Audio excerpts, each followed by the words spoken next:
সাম্প্রতিক সময়ে পর্দায় ব্যস্ততা বেড়েছে অভিনেত্রী রাফিয়াত রশিদ মিথিলার। কাজ করছেন নতুন সিনেমায়। এর বাইরেও সক্রিয় আছেন শিক্ষকতা ও গবেষণাতেও। বাংলাদেশের এই অভিনেত্রীর আনাগোনা রয়েছে ওপার বাংলাতেও।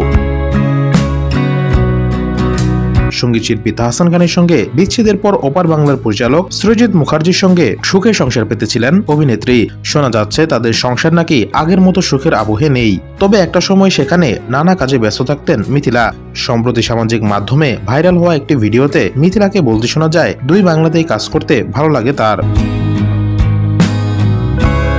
অভিনেত্রীর কথায়, ওপার বাংলার সহশিল্পীরা আমাকে আপন করে নিয়েছে। সেখানকার পরিচালকেরাও আমাকে কমফোর্ট জোন দিয়েছে কাজ করার জন্য।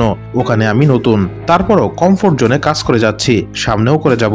কিন্তু কাজের চেয়ে যে ব্যক্তিগত জীবন নিয়েই বেশি চর্চায় থেকেছেন মিথিলা। তার দাম্পত্য জীবন নিয়ে তৈরি হয়েছে নানান জল্পনাও। পাশাপাশি আলোচনা সমালোচনার এমনকি ট্রল বুলিংয়েরও শিকার হন সামাজিক মাধ্যমে। সে বিষয়টি নিয়েও প্রশ্নের মুখে পড়েন অভিনেত্রী। এসব কিছুর কতটা প্রভাব পড়ে অভিনেত্রীর জীবনে? এমন প্রশ্নের জবাবে মিথিলাকে বলতে শোনা যায়, আমার উপর কোনো প্রভাব পড়ে না, আমি এসব কিছুই পাত্তা দেই না।